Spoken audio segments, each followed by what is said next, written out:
Hey, it's Aja. Welcome back to my channel. Today I'm going to be talking to you about exactly what the title says. Why dating in Korea is garbage. I'm not saying it's trash for everyone. Obviously, we've all seen the success stories. We've seen so many people who come to Korea, find the love of their life, get married, and start popping out babies either in this country or back in their home country. And I am happy for those people. That, however, believe it or not, despite what the YouTube will tell you, that is the anomaly, not the rule.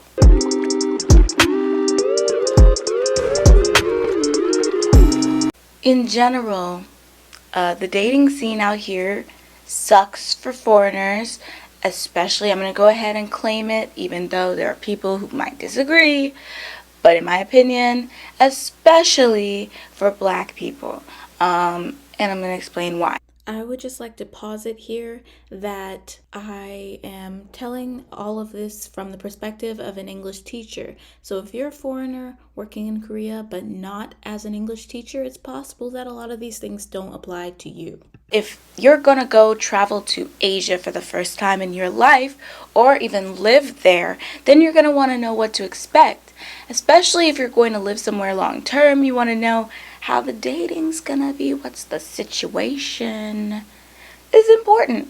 And so that's why I'm making this video today. If you like that kind of thing, go ahead and give me a like and think about subscribing. The main reason why it sucks dating out here is because the options available to you as a foreigner, especially as a black foreigner, are two, right? There's two main options. One is date a Korean. Obviously, if I'm Korea, the majority of people are Korean. As of the last statistic that I looked up like 2 days ago, but it was from 2021, it said that about 3.4% of Korea's population are foreigners, and of that 3.4%, most of those people are Chinese and Vietnamese. And then a little portion of that is all the rest of the countries in the world, right? So, with that being said, it's your dating pool to choose from.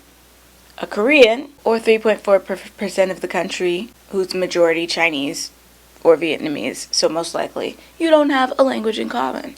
Now, if you happen to be like Chinese American or Vietnamese American, maybe you still have a language in common. But generally speaking, for me and my homegirls, we have Korean and English. And so if I'm gonna date a Korean, I have to know Korean, which I do, but not perfectly. And they have to know English. I would say, the best possible outcome would come from both of us knowing both languages. And how many people do you know who are fluently bilingual? Me neither. So let's look at the other expats dating group, right? This is the smaller group, but we are out here. Okay, there are other expats to possibly date within Korea. So half of them are probably U.S. soldiers. American soldiers, because there's bases all over Korea. U.S. soldiers are out here. Here's why they're sometimes not the ideal choice, okay? A lot of them are married and will not tell you. They will not tell you that they're married already. Why? Because whatever they do out here in these Korean streets, their wife and kids back home ain't never gonna know. Who gonna tell them? Nobody. So a lot of them are married. Some of them will tell you. Some of them are happily married, but some of them are not. And they just won't tell you. And then you just won't know. A lot of them are players. And this comes from the fact that they know they're not here long term. Soldiers usually just come here for like a year and then leave. I know one who came here for 3 years, and voluntarily so. However, in general, soldiers are not lifers. They're not coming to Korea on a permanent tip. So with that being said, if you want to date one, probably you want to be prepared to go back to the United States at some point. Oh, also they have to want to date you too. So for me, someone who wants to get married one day, it was very hard to decide whether or not I was going to date U.S. soldiers. And I did end up dating a few, and for the most part, those were mistakes. But one of them was not a mistake, and we're still going strong right now, so that's great. So out of the 3 times that I went ahead and gave U.S. soldiers a chance, one of those was successful, and I am happy. Another option, teachers. So if you're a teacher and you want to date another teacher, obviously this is an option, but it can be a difficult option. Consider the fact that if you work at a public school, you will be the only foreigner teaching at that public school. So maybe in one area there's a public school, a middle school, and a high school. That's 3 foreign teachers who work the same hours. That's it in that whole district or whatever, or section of the city or whatever. There's just 3 of y'all. What if y'all are all girls and none of y'all like girls? Or what if y'all are all men but none of y'all like men? Or what if y'all are attracted to each other's gender but not to each other? It just happens sometimes, So the only 3 foreigners in the area are probably not hooking up with each other, which means you either need to go for someone who works different hours than you, like a Hagwon teacher, or you need to go for someone who lives farther away.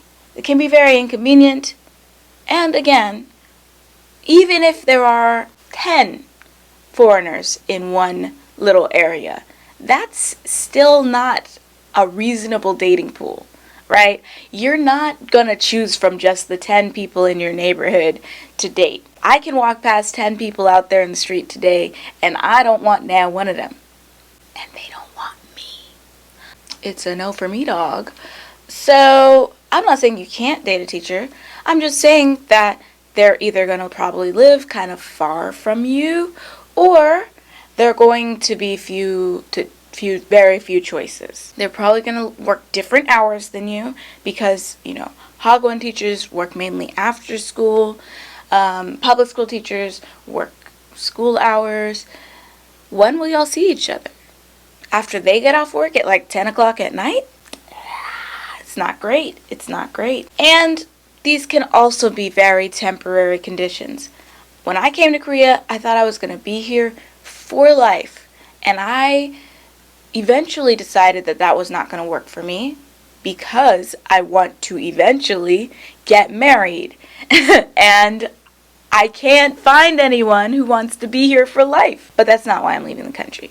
That's only one of many reasons why I'm leaving the country. Okay, so you can't date another expat. So maybe you can't find another expat to date. But there are so many Koreans here. Some of them speak English, right? So maybe you can make it work with them. Maybe you can. I couldn't, but maybe you can.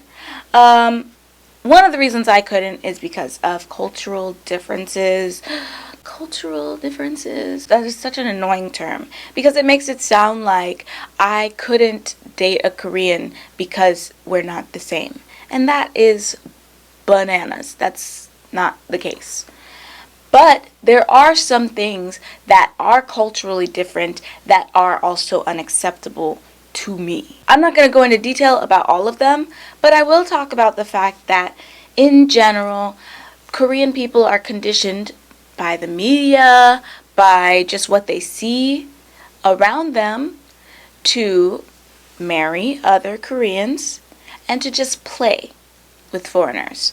I don't mean play them like cheat on them necessarily, although that can be the case, but I mean play like I am dating this person because it is fun to date, but I'm not considering a future with them. You know what I'm saying? That is what a lot of them do. And it's not just that it's hurtful, because it is. But the other problem is you really are not going to know. You're not going to know that you're being toyed with until they're done. Because one of the cultural differences that I find unacceptable is, for example, Koreans tend to say the words "I love you" really fast. I've just decided that their order of events is just a bit different than what Western people are used to. For example, we usually get to know someone, decide we like them, then date them, then longer into it, we decide we're in love, and we say we love them, then we get engaged, then we get married, da da da. This is the order of events, right? But for them, the order of events is, I find this person physically attractive, let's date, let's be boyfriend and girlfriend, or girlfriend and girlfriend, or boyfriend and boyfriend.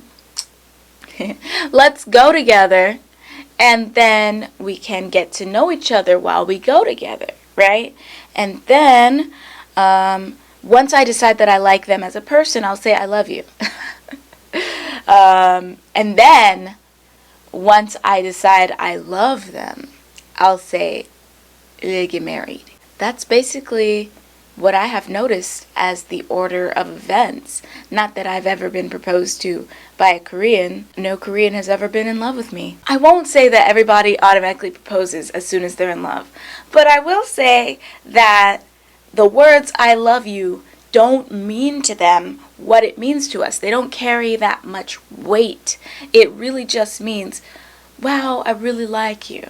Or I like you enough to continue seeing you long term. There's also the problem of, how am I going to meet these Korean people? Because they can't look at me and know already that they can speak Korean to me. I can't look at them and know already that I can speak English to them. We don't know that each other has a language in common. So where am I going to meet a Korean person who speaks English? Not at your local library, bookstore, cafe. Like, it's just not going to happen. So you got to turn to online dating.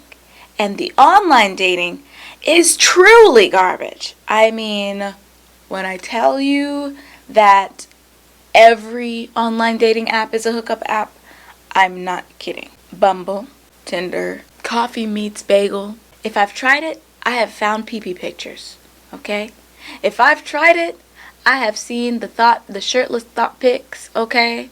If I've tried any dating app in this country, I have found it to be that people approach talking to me in an entirely inappropriate and unwarranted way. And I won't have it. I won't stand for it. I quit dating apps so many times. I always went back to them because how am I find someone?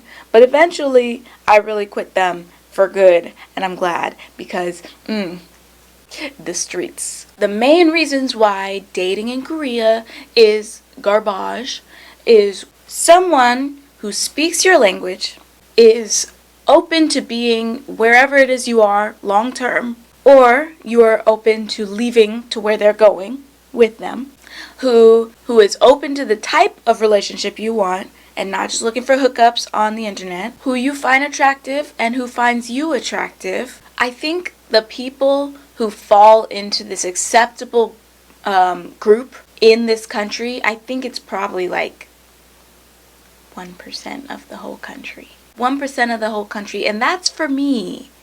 And I can date more than one gender. But y'all, if you're hetero, I don't know how you did it.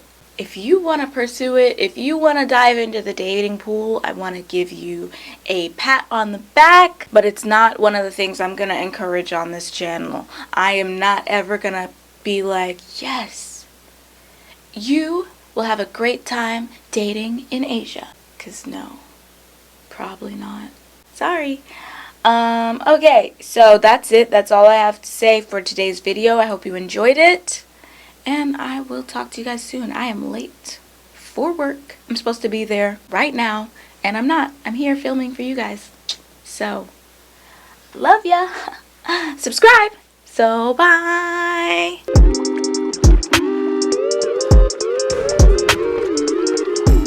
Y'all, it's really hard to make a video like this because it sounds like I just failed at dating, but I didn't fail at dating. I actually had more than one good, decent relationship in this country, and I even found my person. But that doesn't mean